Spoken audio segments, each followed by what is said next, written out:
Assalamualaikum warahmatullahi wabarakatuh. Alhamdulillah wassalatu wassalamu ala sayyidina Rasulillah Muhammad ibn Abdullah wa ala alihi washabihi wa mawala amma ba'd. Alhamdulillah, pada siang hari yang berbahagia ini kita dapat kembali berjumpa dalam kajian kitab Riyadhus Shalihin, one day one hadis. Satu hari satu hadis, satu hari tambah ilmu, satu hari hidup tambah berkah. Amin ya Allah ya Rabbal Alamin. Kita masih di hadis pertama bagian kedua. Innamal a'malu binniyat. Kemarin kita sudah dijelaskan walaupun singkat. Kita lanjutkan lagi kelanjutannya, yaitu wa innama likulli imri'in ma nawa. Wa innama, dan pastinya likulli imri'in, bagi setiap seseorang, manawa, sesuatu yang ia niatkan. Jadi orang akan mendapatkan bagian daripada apa yang ia niatkan. Orang akan mendapatkan ganjaran sesuai dengan apa yang ia niatkan. Makanya setiap kita melakukan sesuatu itu harus diisi dengan niat-niat yang bagus. Bahkan ada banyak amalan yang kecil tapi menjadi besar karena niatnya yang bagus. Ada banyak hal amalan besar tapi menjadi kecil karena niatnya sedikit. Seperti nikah. Kita ketika menikah mungkin niatnya cuma hanya sebatas untuk beribadah kepada Allah, bermuasyarah bil ma'ruf, atau hanya sebatas bersenang-senang mungkin. Tapi dengan ilmu yang tinggi, dengan keluasan ilmu, seorang ulama, aulia wa sholihin, ketika menikah mereka mempunyai 100 niat. Nah, Habib Zain bin Ibrahim Nismet ketika beliau ke masjid melaksanakan sholat berjamaah, itu niatnya 70. Bahkan Al-Imam Muhammad bin Sa'id Al-Idrus ditarik mengarang sebuah kitab An-Niat, khusus ngebahas niat. Alhamdulillah kemarin Ramadan kita mengkajinya bersama para santri. Kalau kita pengen tahu niat-niat yang bagus ketika kita melakukan kebaikan, itu ada kitab khusus niat. Yang pasti ketika kita melakukan sesuatu, isi dulu dengan niat. Kita mau hadir ke tempat maulid, berhenti sejenak kita berniat. Kita mau bersedekah, berhenti sejenak, kita niat dulu. Jangan niat dipuji, pengen dipuji oleh orang. Kita niat ikhlas. Kita melakukan apapun ibadah, kita berhenti sejenak untuk berniat. Bahkan sebagian kalangan para habaib itu suka mendidik anaknya ketika mereka berangkat ke tempat maulid, berangkat ke masjid, berangkat ke pesantren, atau kemanapun, suka berhenti dulu niat. Sampai suatu hari anaknya ditanya ketika mau menghadiri majelis, sudah niat belum? Belum. Balik lagi. Jadi pulang lagi ke rumah, suruh niat dulu. Wa inna malikurimlim mana, dan seseorang itu akan mendapatkan bagian ganjaran sesuai dengan apa yang dia niatkan. Oleh karena itu, ketika kita melakukan kebaikan, isilah dengan niat. Bahkan kata Nabi SAW dalam hadis yang lain, niatul mu'min khairun min amalihi. Niatnya seorang mukmin itu lebih bagus daripada amalnya. Satu kali niat kita sudah dicatat satu kali kebaikan. Salah satu keistimewaan umat Nabi Muhammad SAW yaitu ketika kita melakukan niat melakukan kebaikan, itu sudah dicatat satu kebaikan.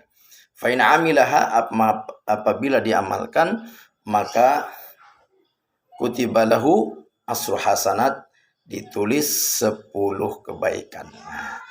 Oleh karena itu, mari kita isi niat kehidupan kita, umur kita diniatkan diisi dengan kebaikan. Karena kita tidak tahu umur kita itu berapa tahun, tahu sampai 40 atau 50 atau 60, kita tidak tahu. Yang jelas kita minta sama Allah, ya Allah, berilah saya panjang umur, sehat walafiat.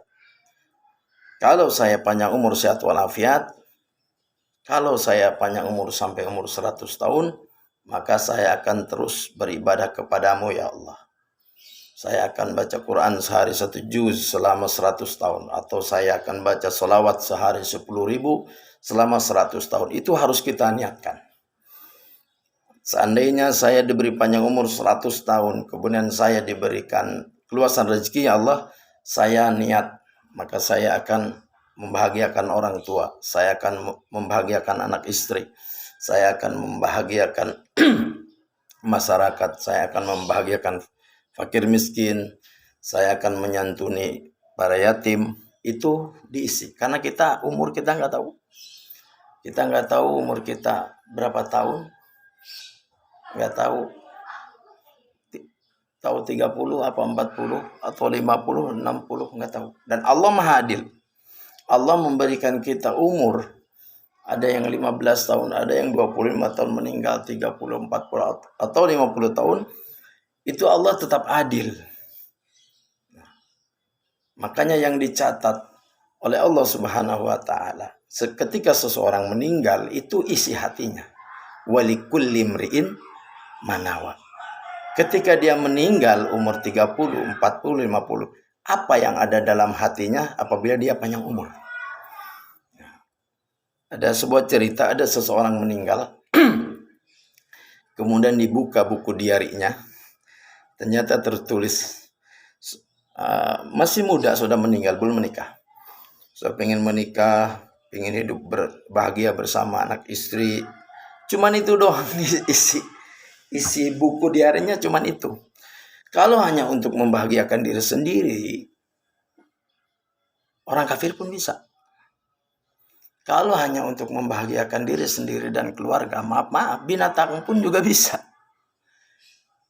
Oleh karena itu kita ini sebagai manusia yang mukmin, yang percaya akhirat, yang percaya dengan ganjaran, maka kita harus mengisi niat kita itu dengan yang baik.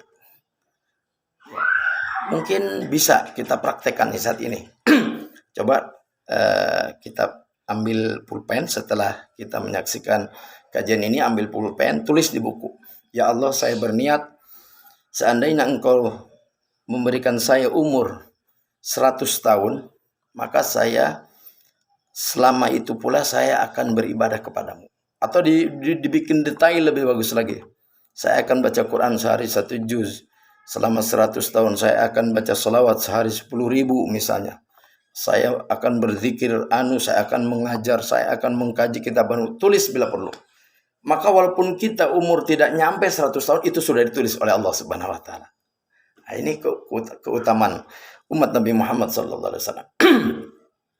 Itu baru yang satu. Yang kedua, kita catat lagi, ya Allah, seandainya saya diberikan panjang umur dan saya mendapatkan keluasan rezeki, maka saya akan membahagiakan orang tua, saya akan membahagiakan anak istri, saya akan menyantuni fakir miskin, saya akan menyantuni anak-anak yatim, saya akan mengumrohkan keluarga, memberangkatkan ke tanah suci para tetangga, orang-orang yang saya cintai akan saya bantu.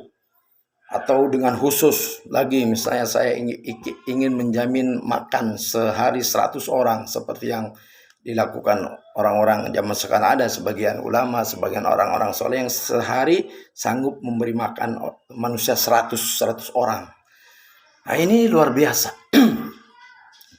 Jadi bahagia itu bukan kita hanya bahagia diri sendiri. Hakikat kebahagiaan itu ketika kita bisa membahagiakan orang lain. Bukan bahagia di atas penderitaan orang lain. Jadi jangan ada di antara kita orang yang mukmin punya cita-cita hanya ingin bahagia keluarga dengan rumah yang mewah, mobil yang mewah. Itu orang kafir juga yang begitu bisa itu. Dan kalau kita rumah mewah, mobil mewah, sementara tetangga kita tidak mampu, kita tidak sanggup menyantuni, itu berarti kita bukan bahagia namanya. Itu namanya menari-nari di atas penderitaan orang lain. Tapi seorang mukmin yang hebat itu harus mempunyai jiwa naluri untuk menolong.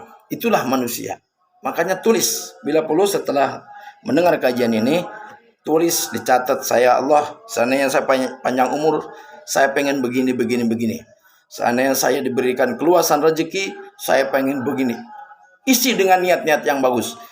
Toh walaupun kebuktiannya kita tidak jembar rezeki, kebuktiannya kita tidak panjang umur, maka itu tetap ditulis ganjaran oleh Allah, dan kita akan ketemu ganjarannya nanti di yaumil kiamat, di alam barzakh kita akan ketemu pahalanya. Inilah yang dimaksud wa innama likulli imri'in ma nawa. Pastinya bagi setiap seseorang itu dia akan mendapatkan apa yang diniatkan. Barakallahu fikum.